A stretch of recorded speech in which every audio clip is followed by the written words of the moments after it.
Welcome, ladies and gentlemen, to another edition of Gorilla Blood Radio. My name is Daniel Correa, and as always, I am here with our advocating Jew, Scott and DX. How is New York City treating you, Scott? I am officially doing this show from my freezer. Wait, your freezer? My freezer, it is that fucking hot outside right now. It's actually 85 degrees right now with a 2 billion% humidity. Oh gosh, so you turned the air conditioning to like -0 degrees? No, I actually removed the shelves of my fucking freezer, so if you hear a humming, that's what it is. Oh, wow. So you are legitimately in your freezer. Goddamn right I am. Holy hell. Wow. Shoot. Well, if the heat isn't killing you, at least you might be a happy camper if you're a pro wrestling fan. Oh, geez, this week and next week, what a great time to be a wrestling fan. Don't spoil Lucha for me, because I am still 6 weeks behind, but I'm slowly catching up. I watched 2 episodes on Tuesday. I am catching up, and I'm seeing Marty the Moth be a creepy bastard, and he's one of my favorite characters on the show, which doesn't say a lot, because almost every character is a favorite character of mine on the show. Yeah, I didn't watch from this past week, technically, again. Hey, break the fourth wall for the millionth time. It's not Wednesday today. We're actually taping a day later, so We both really wanted to watch something last yeah, we both really wanted to watch. the show can wait. Yeah, we both really wanted to watch the Cruiserweight Classic. Again, one of the reasons why it's a great time to be a wrestling fan. A wrestler? In wrestlers in general. Yeah, exactly. But, oh my god, man. Last night, okay, I didn't watch Lucha Underground yet. Oh, good, then we don't have to talk So about we're not going to talk about it. You don't have to worry about me spoiling anything. But it. I come out there and punch you right in the nuts. if you are a wrestling fan, a wrestling purist, last night was the best night WWE has put on in a long time. Because you had essentially one match and a promo from Joe on NXT. One match. That's all you needed. And it was Nakamura against Balor. Went 45 minutes almost. At least it felt like that. No. You see,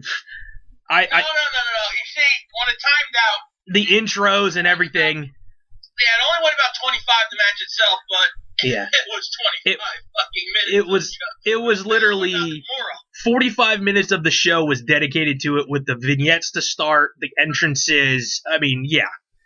So it was phenomenal the way that those guys wrestled that match. And the psychology in that match is something that you don't see too much of, at least again, from my perspective as a fan. I know there's probably wrestlers out there going, you don't know what the fuck you're talking about, but I don't care. I have an opinion. I'm going to state it. You don't see guys very often anymore attacking a limb enough. And to see that last night was very, very refreshing, considering we knew that both of these guys are stellar strikers, and Balor went after Nakamura's knee and leg to try to take out the Kinshasa knee strike. Not only Nakamura sold that. Well, he did. He did for a good majority of the time. I mean, until he actually had to wrestle. Yeah, then eventually it's kind of like, oh, let me put it out of my mind for a while, and then goes, my leg. But yeah, I get you. But seriously, just Balor, the whole match was going after that leg, and it was great. What I liked was that Balor was actually emotional Yes. in the match. He was a character in the match. He wasn't just, I am a robot, double stomp. I mean, it was his best match in the E. Not because it was his best wrestling match, but because he showed, you could tell these two guys had a relationship. He just kept calling him out in the middle of the match. Mm-hmm. You know, he's like, Nakamura! And then hits him with something. Yeah, it was a real good match. You mentioned Finn's. No, it was beyond good. If Sami Zayn and Nakamura didn't exist already, Yeah, that would this would be the competition for the match of the year. Yeah, no, I agree. I mean, it's one of those things where you mentioned Balor and having emotion and whatnot. His facial expressions, like, you actually had me thinking, holy crap, he's concerned now. Like, he wound up hitting a sling blade and went for a pin, and he didn't get the 3 count, and he looks at the ref going, what? Are you serious? That didn't – I mean, it was really different for Balor. It was. I mean, when he's the demon, he shows more emotion. When he's just this regular plain Jane Finn Balor, he doesn't. He doesn't do it as much. But it was, yeah, I agree with you, refreshing. So, and that's what helped the match. Yeah, and it really did. And Nakamura, I mean, is his own self. He's playing up to the crowd more. They called for a second Good Vibrations, which was kind of funny, and he obliged. Which I'm glad he's his broken English is good enough to at least kind of recognize that the fans want another one. I don't know. He's got some pretty decent promo. He is, yeah. I mean, he does know English. That whole to be champion, I must beat Icon. I must beat, and then he hesitates and he just points. He pauses. Instead of being that exaggerated tone who's usually just. Yeah, dude. He's honestly. The dude's got it. I look at it this way. Less is more with Nakamura. He says everything he needs to say in the ring. Yeah. But the few times he's gotten on the mic has freaking worked. Yeah. I mean, and that's the main thing. I'm hoping that they keep it simple and they don't. I mean, you can't do a long-winded promo with him because he can't really do it. I mean, again, English is his second language. So. Maybe a third at this point. Could be. You never know. But, dude, Nakamura, I mean, just with that match, with the match he had in the past with Sami Zayn, hell, even just the little simple matches that we've seen either on NXT or, like, I got a chance to see Nakamura wrestle at XS in Dallas. Against, I think it was Wesley Blake. I don't know which one. I can never remember which one is which. Blake or Murphy. I don't care. I couldn't tell you who is who. Murphy sounds like, he's an Australian. Crocodile Dundee. Yeah, whatever. But Nakamura, so far since he's been here, he has been everything as advertised. I mean, I've gotten a chance to watch some of his New Japan stuff. I know you have. He, honestly, there's certain things for me that have been, like, I don't want to sound like I'm being, like, exaggerating or being, like, overblown about stuff. There's only a few things that I could say in my life that have been kind of, like, shakes you to the core when it comes to things. For me, that there's been 2 in recent memory that I've had. You know me, I'm a huge Doctor Who fan, and I had no idea what Doctor Who was about 3 years ago, and it's been, like, taking over my life a lot. I'm sorry. Yeah, to some people. And within the past year and a half, it was Shinsuke Nakamura. Watching him for the first time in New Japan just went, holy shit. Like... No. I gotta say, I knew who Shinsuke Nakamura was. I wasn't watching many of his matches, but I just knew he didn't sell shit. Then I went to a ROH show, my first ROH show in years, back in 2014. It was the Worlds Collide show, whatever the New York show, where, New Japan, it was a New Japan co-promo show. Yeah. Nakamura wrestled Kevin Steen. And essentially what was a no-sell-off. Not a sell-off like you would get from Mr. Perfect and Ziggler. This is a no sell-off. We're just going to punch each other in the face. I gotta say, I was hating on Steen a lot at that time. And saying, fuck you, you fat bastard, type thing. Yeah. And it was the best match on the card. Yeah. I mean, again, go back and watch Wrestle Kingdom from this past year. Just right before Nakamura made the jump, right before AJ Styles made the jump, they squared off and had match of the night, possibly match of 2016. So, I mean, Nakamura, honestly, is probably in the all 3 of the top 3 matches of the year candidates right now. least for me anyway. And I'm not saying that as a Nakamura homer, which I kind of admitting that I am, but seriously, just go watch those matches. And watch the Wrestle Kingdom. I mean, even on that card as well, Tanahashi and Naito. I mean, not Naito. Freaking Rainmaker. I'm blanking on his. Okada. Thank you.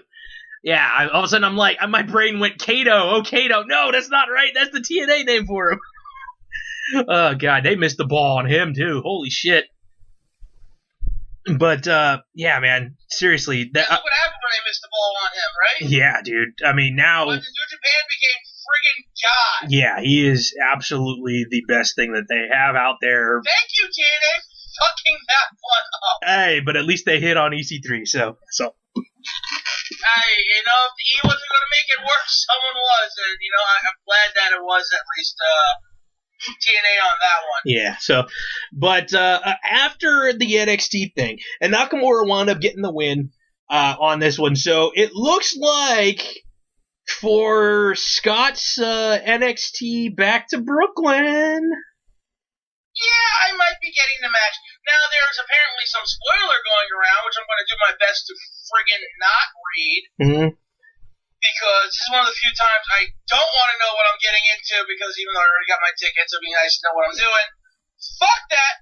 I'm interested. Yeah, so, I mean, I just want to point out, before we move on, because I have to fucking do it, because it's two of my favorite tag teams, that 2 out of 3 falls match from last week. Oh, yeah, for sure. Yeah. Like, NXT has been putting on fucking WrestleMania quality matches recently. With these 2 epically long wrestling matches.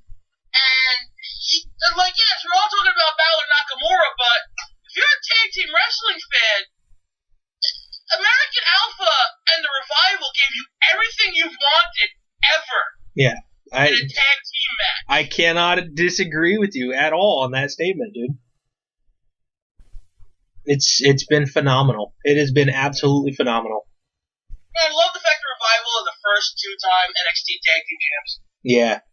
And I love how they're playing up the importance of that. Yeah. Well, yeah, because there hasn't been, anybody else. It's one of those things where usually you never get a chance to, because either you're fired or you get moved up. So, yeah, we'll see what happens. But after NXT was the debut of the Cruiserweight Classic. Dude, that was fun. And it's only the first day of the first round. That was fun. And I think they just... First 4 matches of the show, and we already have... I can't say they're match of the year candidates, but... If this is an inkling of what we're going to get a few at the end of this tournament. Yes, and they hit a home run already, and I'm not just talking about this tournament. Mauro Ranallo and Daniel Bryan. Holy crap, they're good together. I never thought I'd be sitting there going, man, I want Amdrag on commentary. Yeah. And here I am going, I want more Amdrag on commentary. Dude, he feels like that every man who's been in this position. Yeah, it's to a point. I guess the best way that I could describe it as a fan, I'm a huge fan of old school TNA Don West on commentary as the extra color guy to be overexcited as a mark. Take that aspect and put it with Daniel Bryan's actual knowledge of being in the ring, and Daniel Bryan has just morphed that all together in to the perfect color commentary person for me.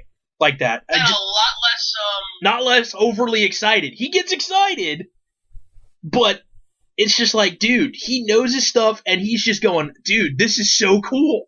Ronaldo gets even more excited than him. He is hyped as fuck. Yeah.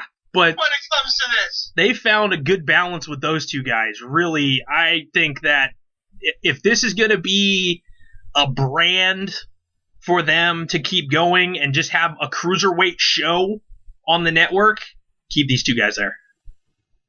Seriously. Yeah, because Ronaldo can, call the crap out of moves. Yeah. He can call the crap out of moves and name drop like a pro. Yeah. Well, and here's the thing. We were talking last week about possibly shaking things up and maybe moving people around.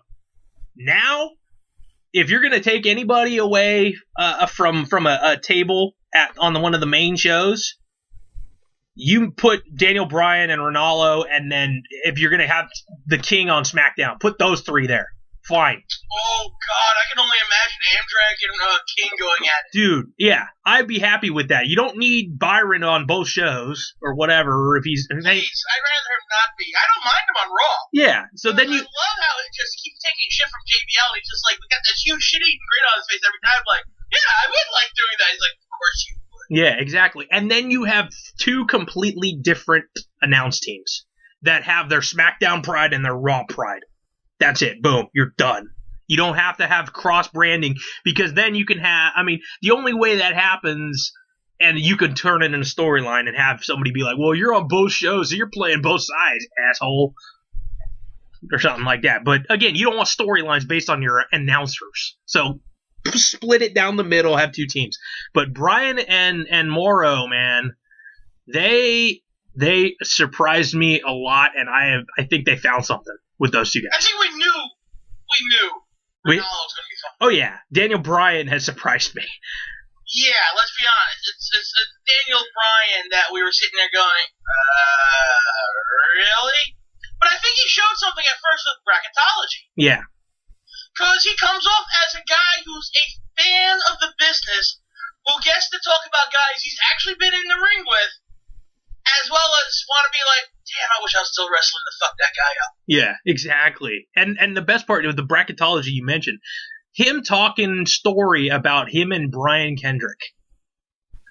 I just wish he called him Spanky. Yeah, that was the most endearing thing there, them talking story there, because I just... Their first match was against each other. Yeah. So I love that. And it was to a point where I kind of almost went like, wow, that kind of sounds like some of the interviews in the past that have been done.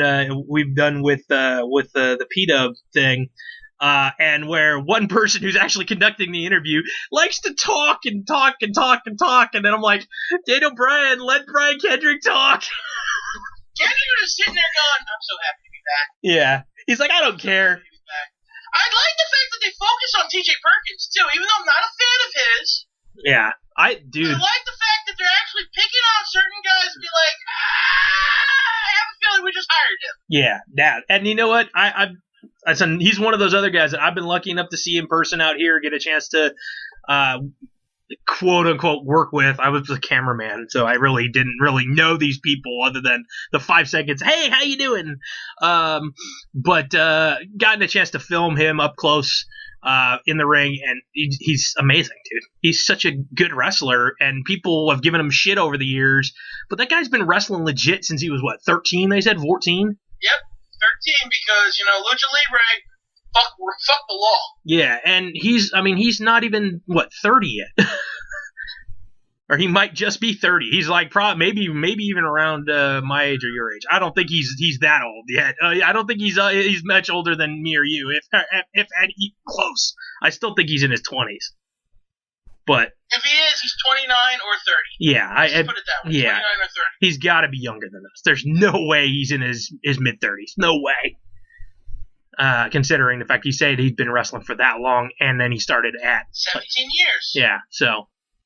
Yeah, dude, but yeah, it's the first round. It's important to point out in bracketology how even they kind of stayed in character because Triple H was talking about how important this is, and like the first people I wanted to call this was Daniel Bryan and Mauro Ranallo. Yeah. And then Bryan's like, we don't always see eye to eye, but when I heard about this, it's like, yes.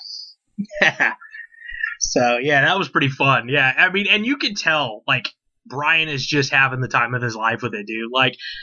Remember how, when the Yes Movement started, and as soon as things started going his way, he had that shit-eating grin, the whole cat's got the canary in his mouth. You can't fucking stop me. Yeah, that's the grin he had, the whole bracketology episode. He had when he was wrestling in ROH.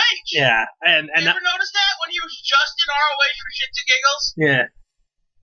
It's the final countdown. I'm a pro wrestler. This is what I do. Yeah. So, but last night we got 4 matches in the first round. We had Grand Metalik face off against Alejandro Saez, right? That was the opening. Saez. S-A-E-Z, something like that. Yeah. I pronounce it Saez, but apparently I'm wrong. I think it's Alejandro Saez. Now, let's break this match down. Alejandro Saez is from Chile. Learned to wrestle by essentially, watching wrestling videos online first, and then went to Mexico and Japan. Mm-hmm. And Grand Metalik, otherwise known as just Metalik in Mexico, is a very well-known wrestler there who's wrestled some of the best. And he's also been in New Japan, and I'm blanking on his name right now, but he is under a mask in New Japan as well, if I remember correctly. I'll have to look that up. Yeah, I'm going to look that up. So go ahead, carry on. I'll look it up while you... Well, I really liked this match. I kind of expected the first match was going to be a nice little kicker. Oh, Máscara Dorada. Yeah, I just got that. Yeah, there you go. So. Now, I found it a very entertaining match. What I liked was Alejandro Saez was hanging it up. Are you okay over there? Yeah, I'm alright. I had to walk away for a second. Did you drink your floor soda across the room again? Yes. Why am I not surprised? You're choking on soda. Sorry, I had to walk. I was actually choking on, air, and then I walked over to go get the soda just so I could stop choking. No me gusta. Yeah, so... Bueno. All right. So, the first match was a very good match. I mean, it wasn't anything special, but what I saw was a guy in Alejandro Saez who... I read somewhere that on one of the forums I go to, there was 2 complaints about him. One, his facial expressions were too much. I like that. That's just a guy who's in character. That's a guy who watched a lot of old school wrestling and realized you have to be over the top. 2, someone mentioned that, he was too green for this tournament. For a guy who's green, he put out some really good moves. I was even thinking, if he was spent a year in the Performance Center, he could be fantastic. You know what I thought of, too, when I saw him wrestling? Nunzio. He just had... I see that. He had that look to him. A little bit more athletic than Nunzio. Yeah, he just had that look to him, but I was surprised with him. He pulled out some moves. I mean, a lot of... The shooting star press off the apron? The standing shooting star off the apron to the floor. Yeah, that was pretty awesome. But Grand Metalik, he's basically... I mean, he's there. He's a veteran. He was basically there to help carry this kid along. And granted, I agree with you. He is green, but give him the proper training with WWE to wrestle their style, he's golden, man. That kid can probably do a lot better. Kind of reminds me of Paul London. Yeah, I can see that. I can see that too. And just the way he moves and a lot of that.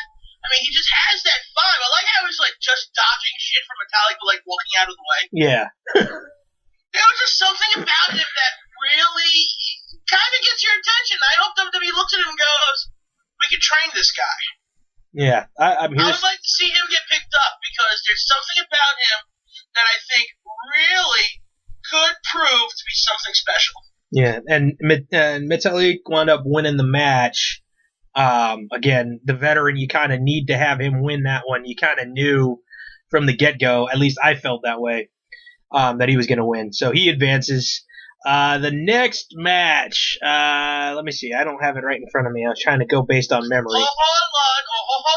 Hoholun versus Arya Daivari. Oh, yeah, that's right. And Sean Daivari's younger brother and apparently superior wrestler. Yeah, I don't know about that. I like Sean Daivari, but let's be honest, this kid just looks better. He does. He doesn't look like Daivari looks like he was put in a press and squished down a little bit. and jacked up for no reason. Yeah, this kid actually his brother looks like he's just like a normal height and not completely jacked. He's built, but he's not like short and stocky. If we compare him to someone's body type, yeah, I can't think of someone.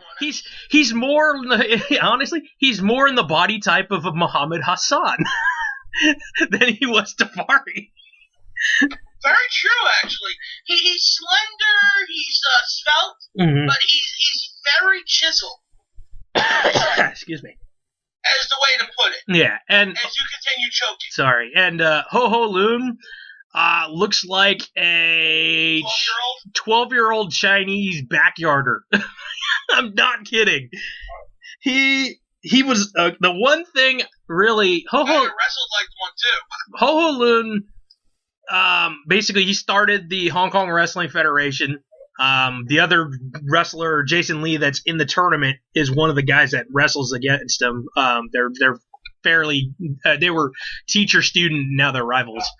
I actually watched a match on YouTube of this Hong Kong Wrestling Federation specifically for these two guys, which is kind of sad, but it wasn't terrible. I was more impressed with the other guy, Jason Lee. Oh no, the fire looked great. So, I was very disappointed that he wasn't advancing into the tournament. Yeah. I mean, he just really felt like he had a nice mixture of ground-based wrestling, strikes, and the occasional high-flying move. Yeah, I was rather surprised that Ho Lun advanced. I was very surprised, actually, considering I think Davari looked more solid, more ready. So... I mean, we both said that, it looks like if he stepped into NXT tomorrow, he'd be in the right place. Oh, yeah, absolutely. I mean, he'd be right there. I mean, if they had a mid-card belt on NXT, yeah, he's right there.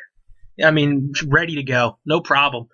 Ho Lun. No, we don't say that lightly. No, and Ho Lun, I mean, again, he seems like he's a good guy. I mean, he basically was kind of self-taught.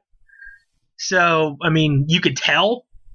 That, like I said, he kind of had a reminiscent. He kind of felt like a backyard wrestler, but I mean, and again, he just didn't look professional. He kept looking at the main cam, like he'd get pushed up against the ropes, and he would look at the main cam like wide eyed and like, "Hey, I see you." I don't know why. It just kind of. That is just so fucking rude, right? Dude, it did. It looked like it.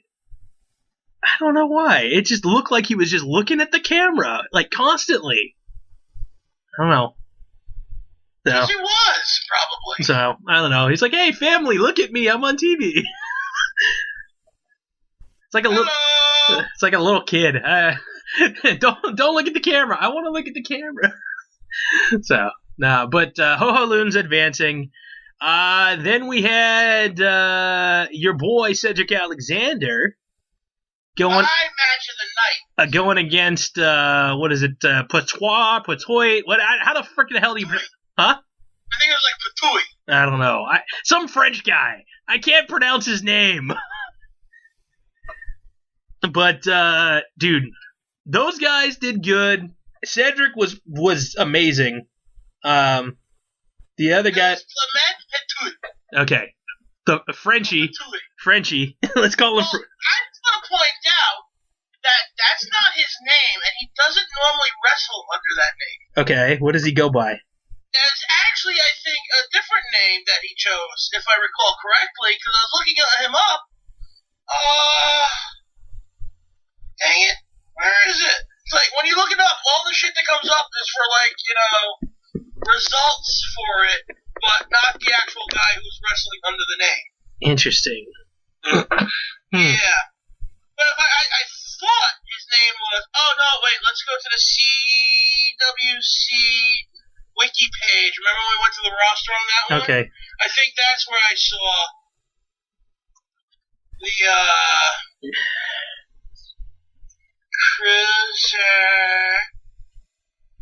Cruiserweight Classic. Let's go back there.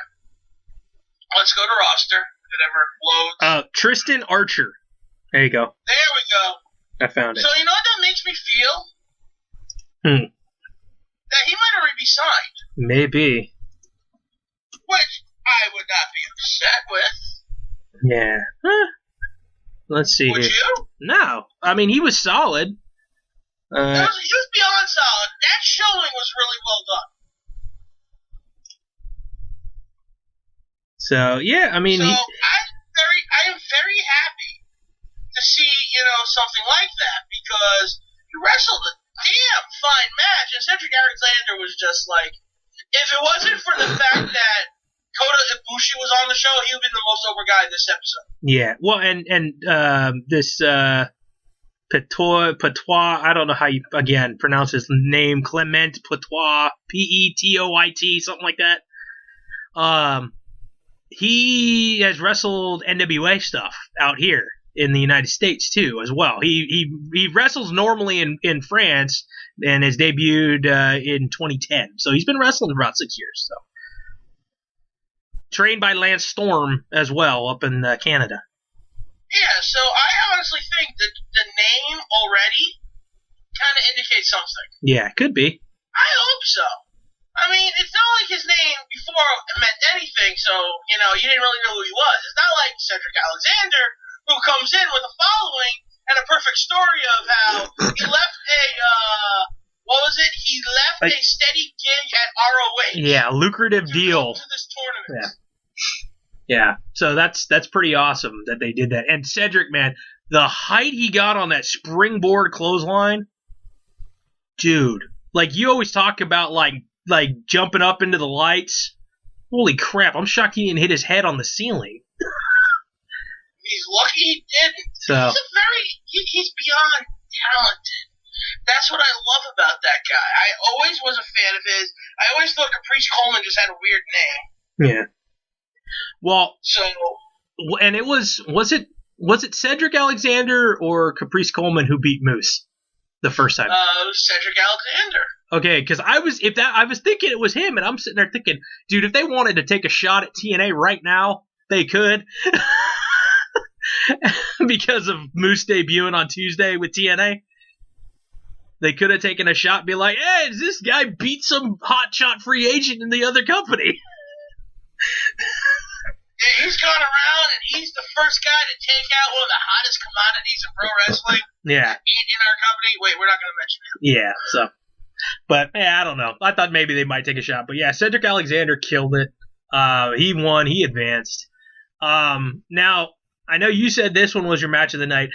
As much as I like Cedric Alexander, Ibushi versus Meluta, dude, I was pleasantly surprised with Sean Meluta. Oh, I think we both talked about it. I remember the first thing I said to you was, man, even with that flub, he looked good. Yeah, he tried to do basically like a step off the rope over the top rope onto to the outside, and it looked bad, but he landed it okay, I guess. He didn't kill himself.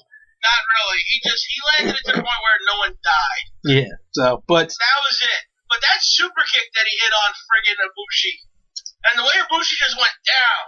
Well, and again, the best part about that is even before the match even started, Daniel Bryan was selling Ibushi's got like the most lethal kicks on the planet, and then you see the first one hit Meluta, and he's like, oh shit. He went down already. He was like, oh shit. Yeah, he had just... He lost a ligament on that one. Yeah, he lost his balance. He kicked him in the leg, and he lost his balance and like kind of stumbled over. It was like, oh shit, here we go. Here we go. And he kicked him in the stomach a couple of times, and dude, you could tell like he doesn't play, man. That's the strong style for you. He's gonna kick you. So that's dude, yeah. So Ibushi advances, but Meluta, man, they sign him. I think that they can do something with him. I mean, he may be right now. He's, NXT mid-card guy. To put him in a tag team with somebody, he'd be all right. But again, he's got the lineage there too, so he's got some pull with Roman and the Usos, and his uncle is Alpha of the Wild Samoans, trading the Wild Samoan the center up there, the training center. So I mean, God, and I can't wait, dude. Like, this is awesome. This is so awesome to have this and see. It's refreshing to see guys on WWE TV, new matchups. Yeah, I mean, I'm just floored. I'm so happy right now. Like, you don't even know. You don't even know. So you just get sick of seeing everything the same old, and same guys all the time. And yeah, to get NXT and this now, dude, it's amazing. And that's not even counting. It's a fun time to be a pro wrestler. Yeah, and that's not even counting Impact Wrestling and Lucha Underground. Like, this is just WWE. I never thought I'd be this excited about WWE. So, God, man. But, yeah, next week, who are we getting next week? Did they say? I'm trying to remember off the top of my head. Tajiri's going to be wrestling. That's going to be fun. We're going to get, God damn it. I'm trying to remember who they said now off the top of my head. Kendrick's not wrestling yet, I don't think. No. I'm trying to remember who is going to be in the main event on that one.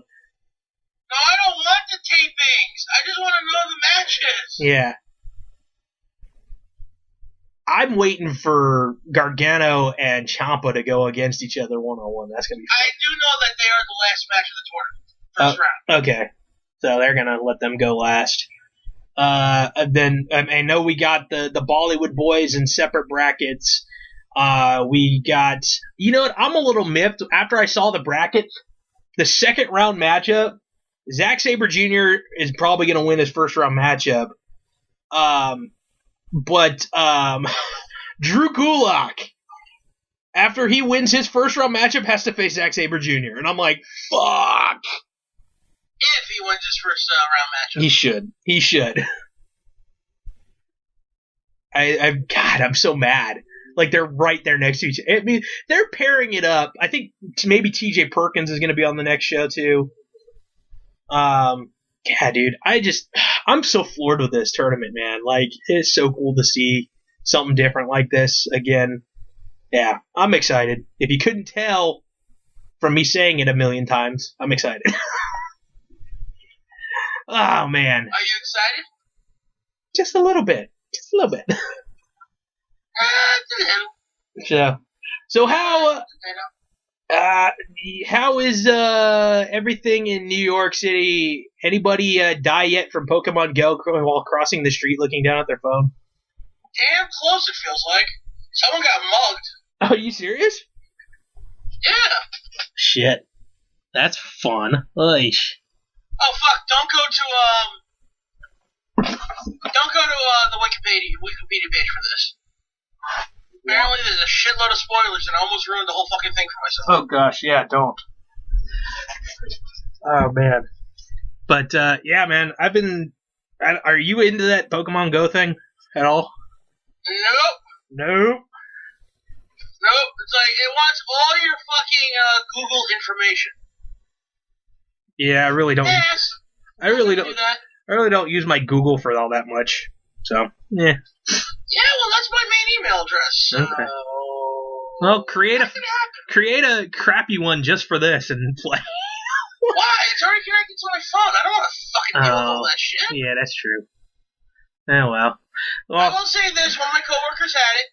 She's testing it out because she wants to make sure that it's safe for the kids that we work with. Because, a shitload of them have it. Yeah. And we freaking caught like 4 Pokemon on my desk. Yeah, it's funny how that works. Yeah, I've been doing it. I'm up to like, I don't know. I think I'm in like about almost at 50 Pokemon, something like that total. Like that are unique anyway.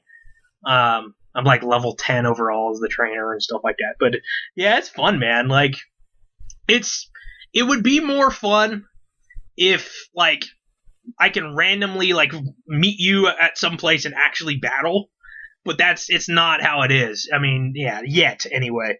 They keep they're talking about adding more stuff as the year goes on and things like that. So, yeah, like trading and shit.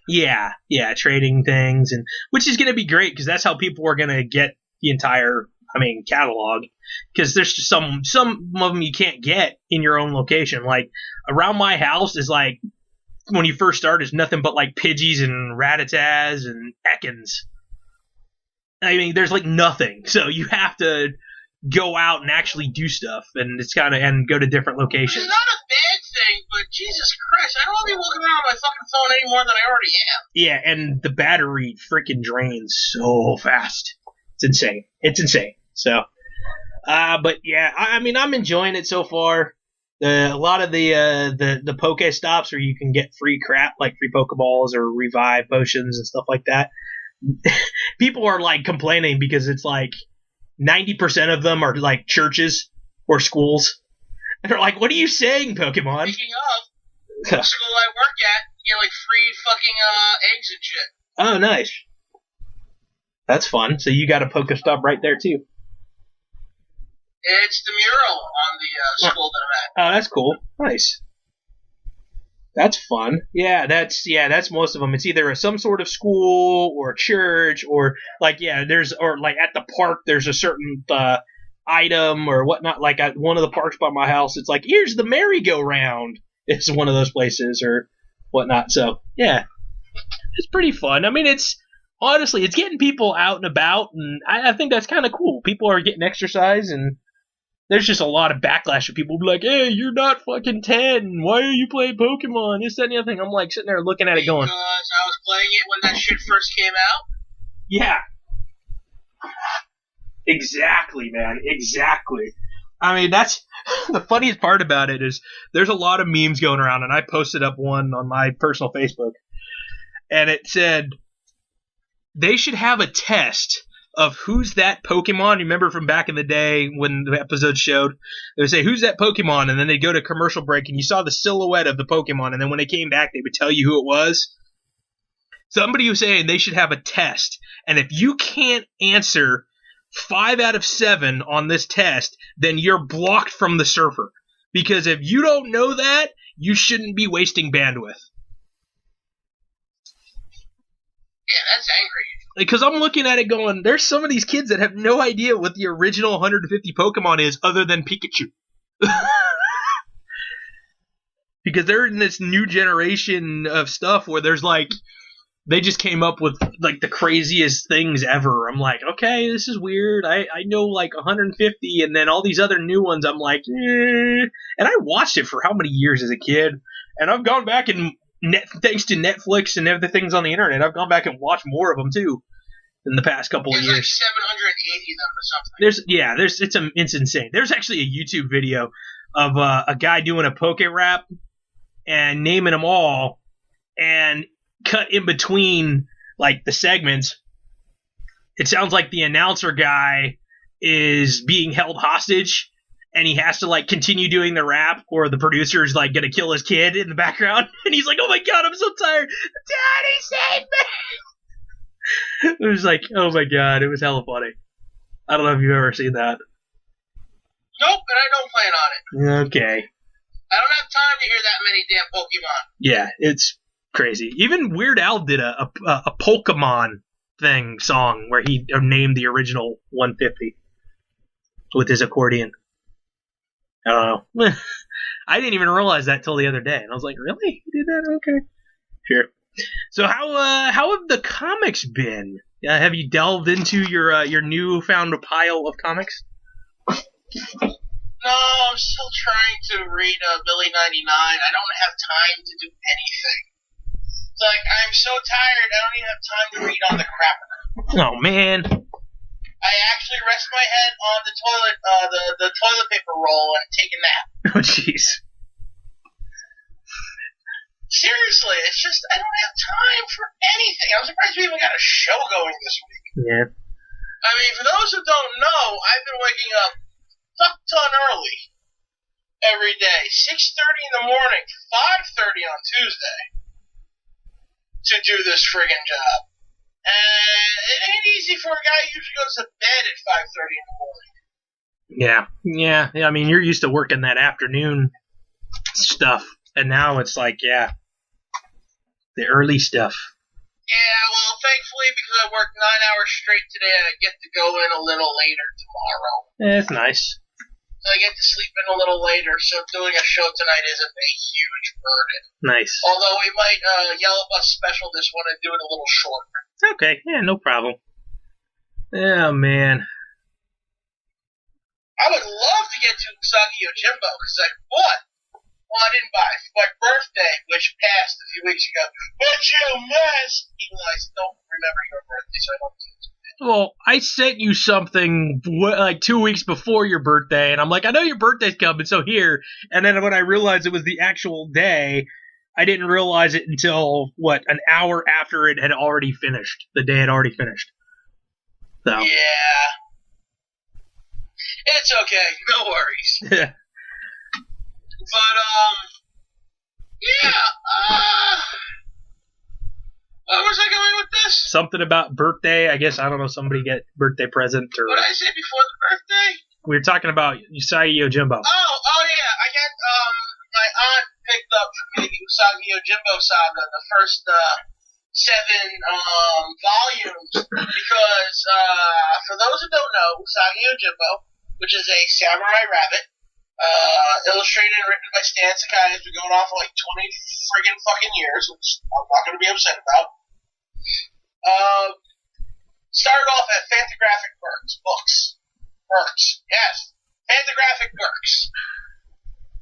And, the first 7 volumes are printed through Fantagraphics. And then volume 8 through now 30, which came out yesterday, that many volumes, my brain stopped for a second. Whoops. It came out through Dark Horse. Oh, nice. And now Dark Horse, why can't I speak all of a sudden? English, you have betrayed me. How much wood could a woodchuck chuck? How many sharks could a woodchuck shark if a woodchuck could shark sharks? Nice. Always remember that. Okay. Stupid Sharknado. I will say this, the first Sharknado, the thread on Horrors Online, if you go back to it, you're going to see just a hilarious series of shark-related movie titles. Nice. Like The Shark Father. Sharktopus. Shark Dependence Day. Nice. Or Independent Shark, depending on how patriot you are. Gosh. Demolition Shark. Side note, that shit's fucking hilarious. Go look it up. It's worth it. But, The Shark Hanger. So, Fantagraphic Books a few years ago put out a hardcover of all 7 volumes in a 2 hardcover volume slipcase edition, which now goes for $500 on Amazon because fuck you, scalper prices, and fuck you, Fantagraphic Books, for not putting anything out outside of 3,000 copies of it. Still waiting for my goddamn Ethernet. Bastards. So they decided to put out a paperback version. Yay! I'll buy that. That's much cheaper, and that'll look fine because I have all these Usagi Yojimbo Saga versions. So everything works out in the end. Yay! I get it. And the corner's dead. They're like, oh, okay, that's not happy, but, it's just a slipcase.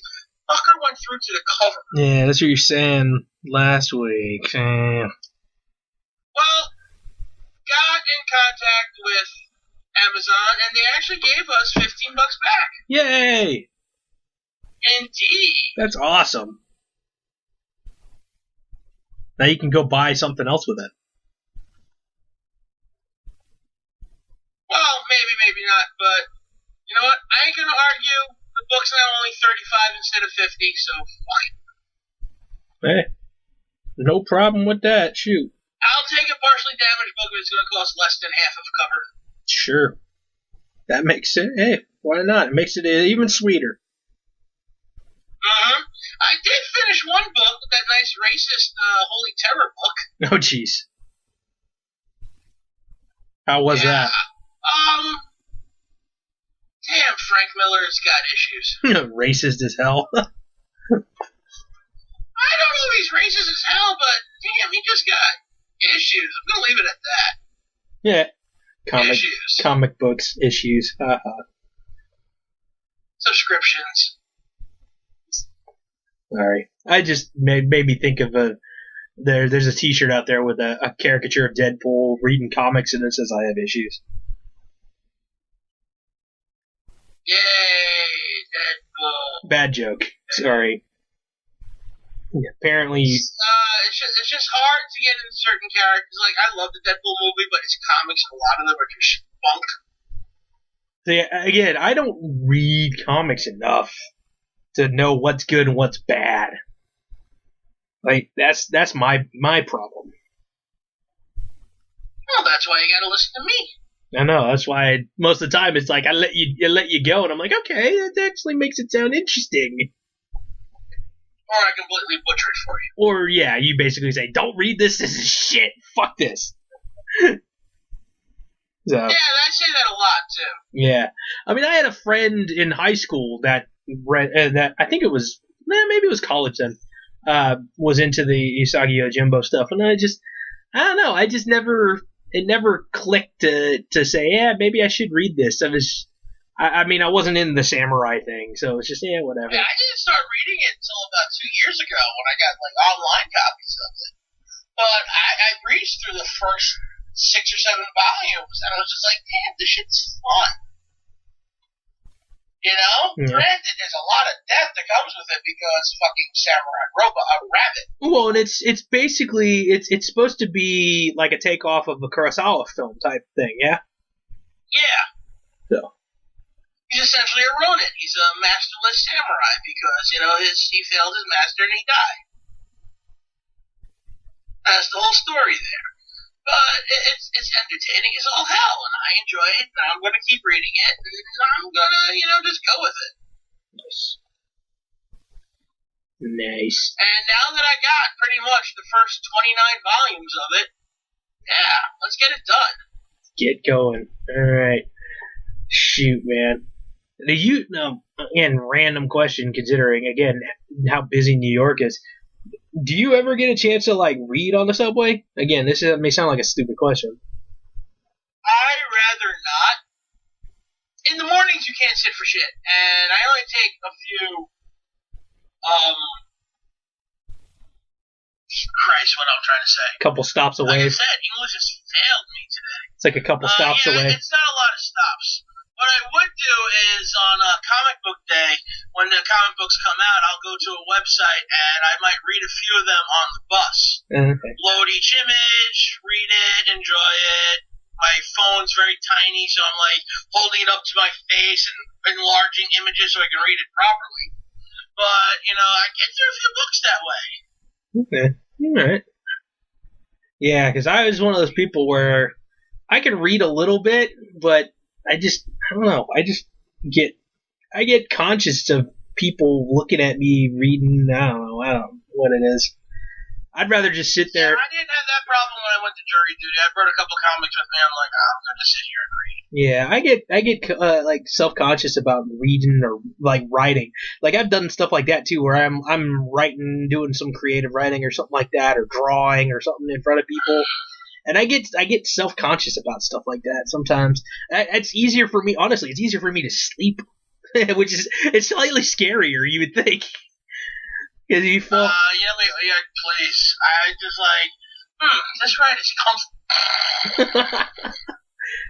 Yeah, well... What pisses me off right now is that my headphones fucked up on Tuesday. Oh, no. So it's like, God damn it, I slammed them in the subway train.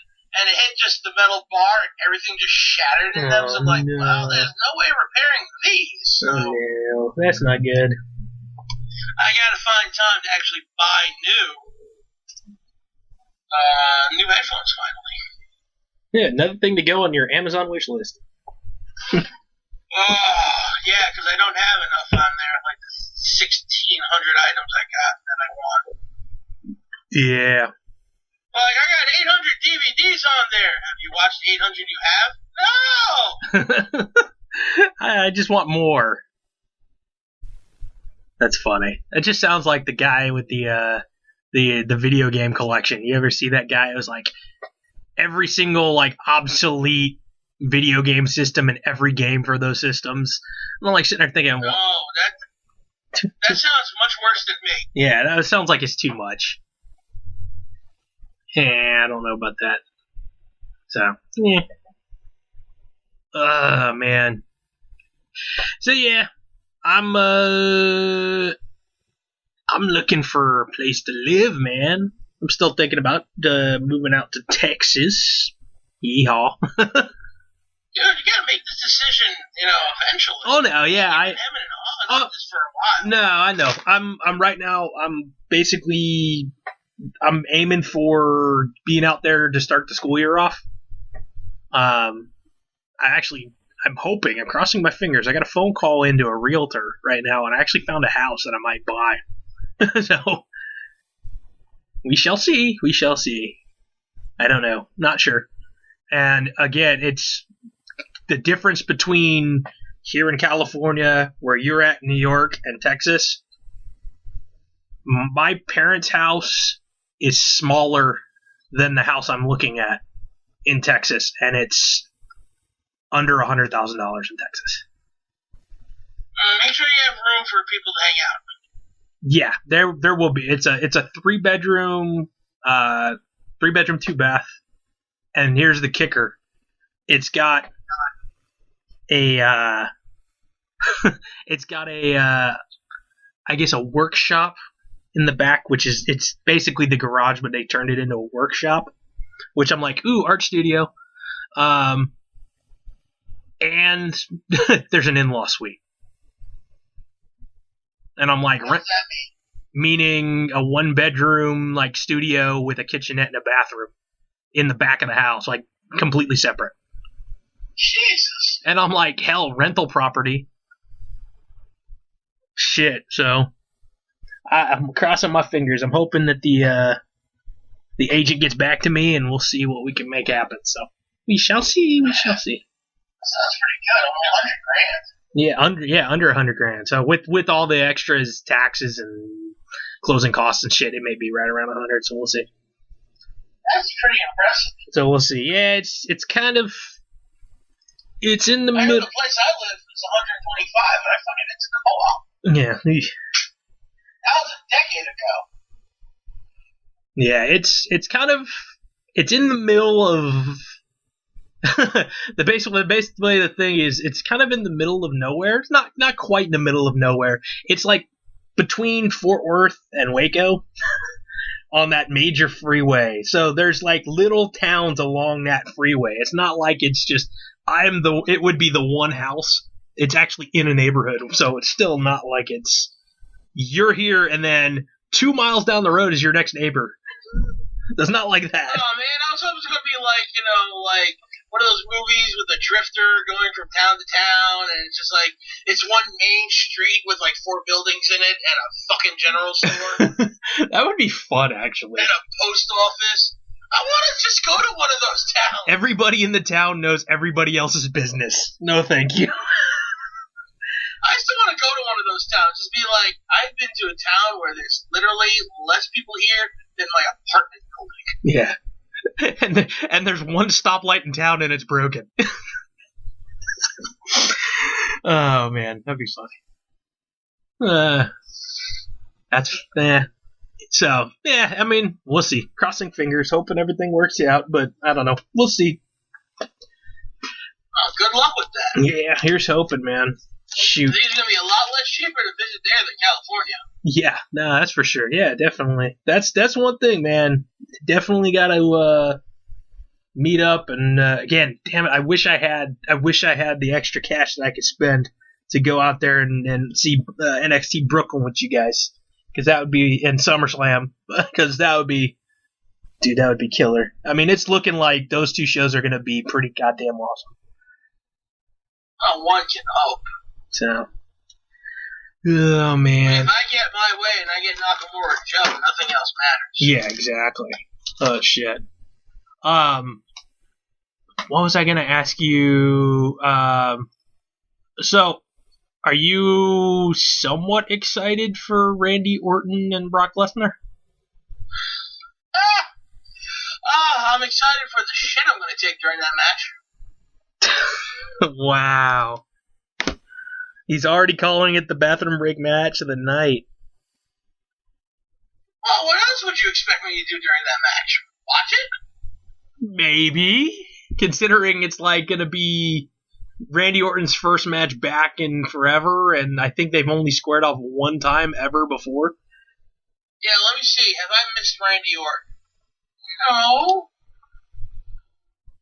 Okay. Oh, and by the way, thank you, Brock Lesnar, for beating the shit out of Mark Hunt at the UFC 200 show. I wouldn't call it that. I would call it, hi, I laid on top of you. Yeah, and punched the crap out of him, though. I wouldn't really call it that much. I'm punching the crap out of him. The only reason why I looked like Mark Hunt couldn't do anything because he couldn't get off his back like a turtle. Yeah. Mark Hunt's face, he had a big old freaking bruise on his face. Like, his whole left-hand side of his face was pretty messed up. Wasn't, like, cut open and bleeding, to my knowledge, but from the after the fact. But he had the whole left side of his face was purple. No. Yeah, it was a nothing fight. Yeah. I felt bad I watched it. Yeah, you're more excited to see CM Punk get his ass kicked. Oh, yeah. See, I at least, friggin' Lesnar trained and had many legitimate fights before. And yes, let's say Punk does win. This is a throwaway fight. This is a gimme he's got. The guy he's going to fight is just as much a noob as he is.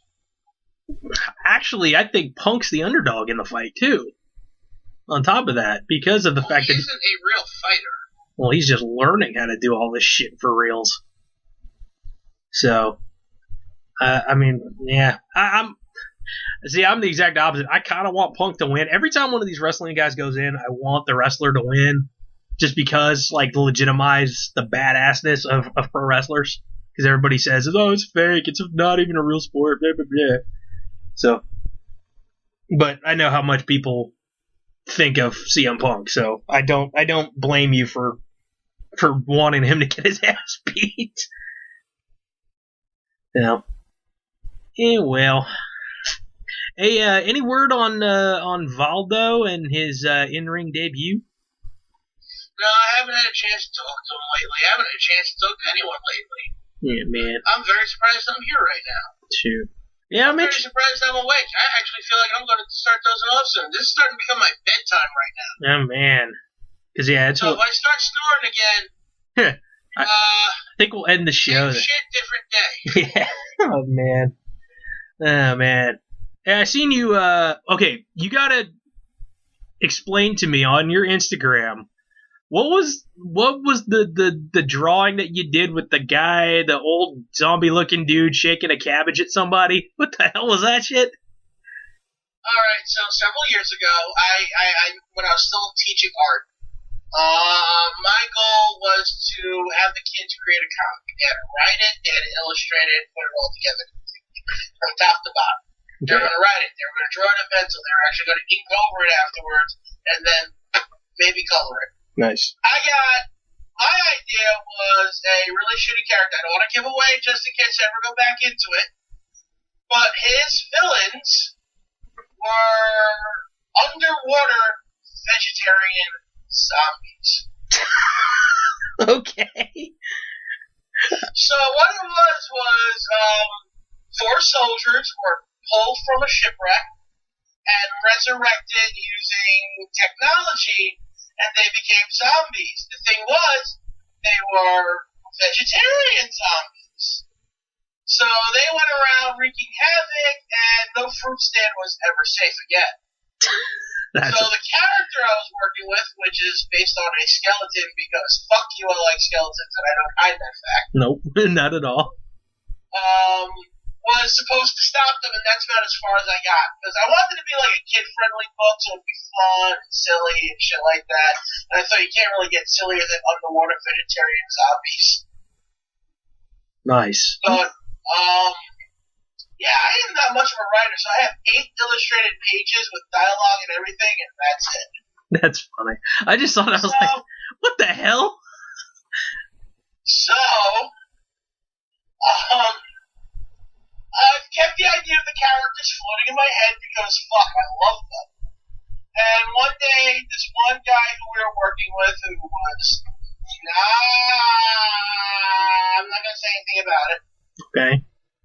I'm going to leave it at that. Speaking of, did you censor that shit last week? Yep, I did. Beats. Perfect. Yep. All that matters. Yeah. Right. Danger, Will Robinson. Warning. Exactly. So, I've held these characters in, and like, oh, we're going to make comics after we finish our homework. I'm like, okay, fine, let's see how this works.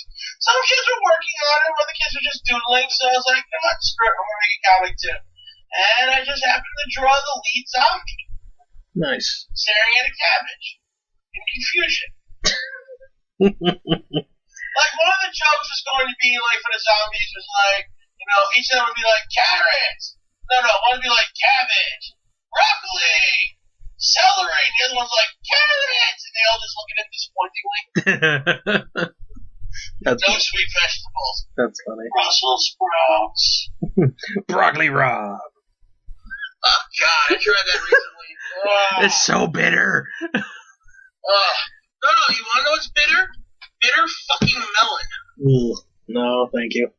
If you want bitter, Jesus Christ. Like, my tongue went numb. Ugh, barf.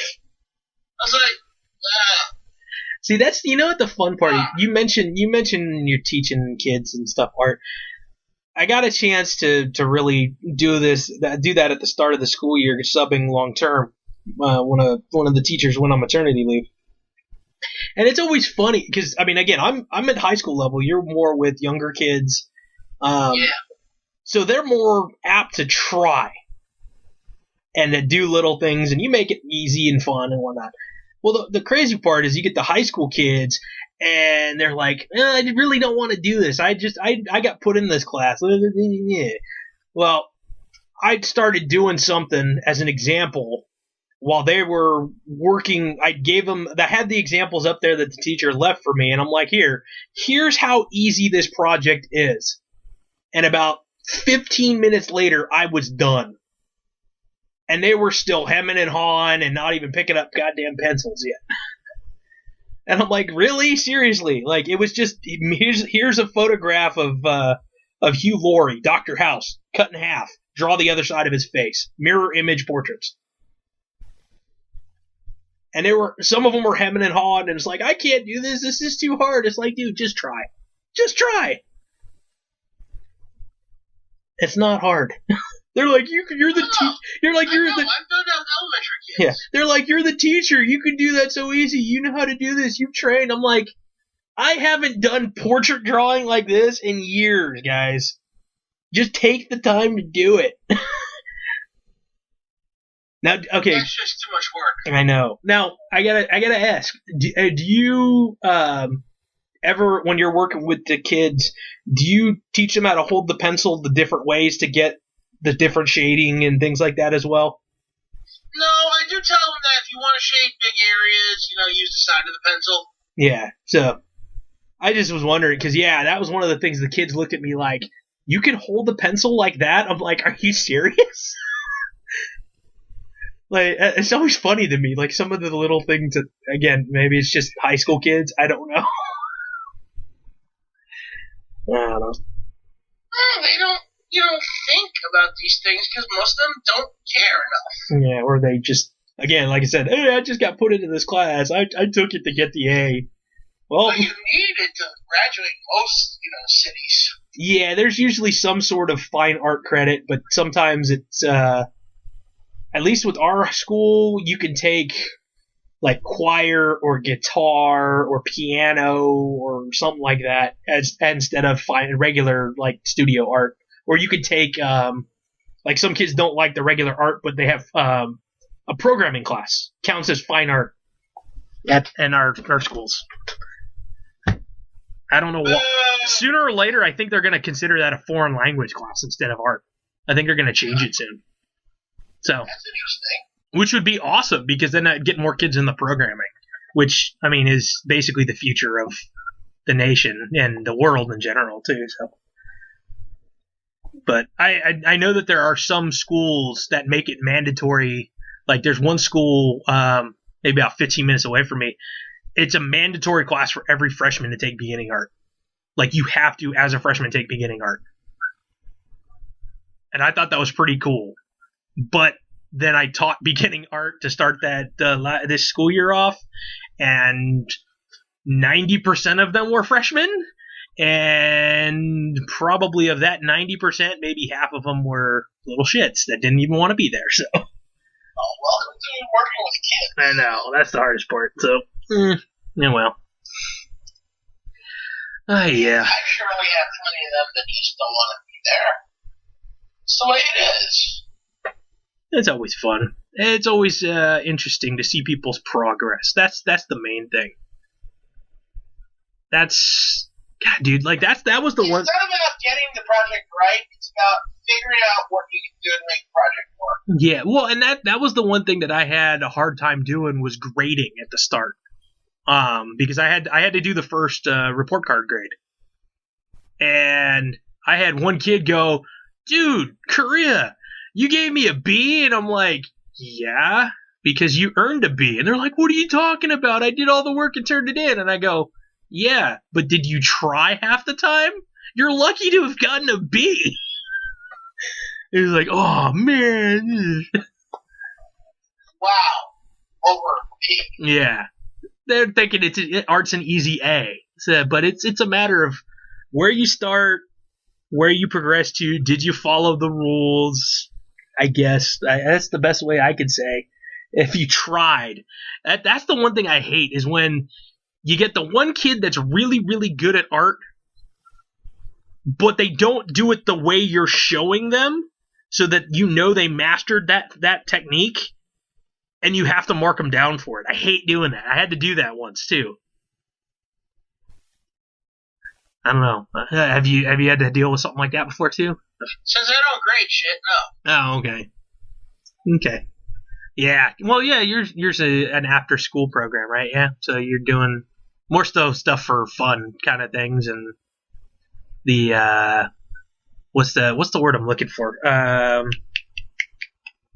Like horizon expanding kind of things, doing more things outside the box, and I don't know how to describe. You go to the Museum of Natural History today. So. Oh, you did? Awesome. How was that? That's why I'm in crippling pain. Oh no. Aside from the crippling pain, how was the museum? We barely got to see anything. The place is too damn big, and it's 4 floors. It's hard to navigate. You don't know where the hell you're going. They got shit tucked in everywhere. Was it packed because it's summer? Oh, God, yeah. What was the main thing you guys were going to look for? Anything in particular? Or? Nah, just kind of went there because our theme is... Drumroll, please. I'm not going to hit my computer and do a drum roll. Wow, you just sound like you had a seizure. There you go. I hit the table. Thanks. I'm an idiot. Doctor after this. I'm an idiot, but that's okay. I really want you to go see a doctor after this. Okay. That frightened me. Like all cartoons. Jesus. Yeah. Now I'm so fucking... What was the main thing you went to go see? Oh, no. Our theme is museums. Oh, okay. So, Museum of Natural History. We'll be going to the Bronx Zoo next week, even though I told the kids I took their trip away. I'm not going to really take the whole trip away. But so, do they... At this point, we might have like 40 kids going on the trip. So, are the kids doing some sort of like little project on each location, or is there a certain thing that you give them while they're there to go find, or... No, that costs too much money. Okay. And time, which we really haven't had lately. So, no, of course, we don't do that. It's more of like for sightseeing type of purposes then? We need shit to do. Okay. And our theme is museums, so let's do this. Okay, hey, it's free. Thank you, free museum. Hey, that's nice. At least you get that. Shit. Museums out here are only free maybe like the first Tuesday of every month. Well, there's like a few that are like, well, after 4 p.m. on a Friday, you can come in for free. What time do you close? 5. Yeah, you get 1 hour. Yeah, that's ridiculous. Fuck. Yeah, no, that's ridiculous.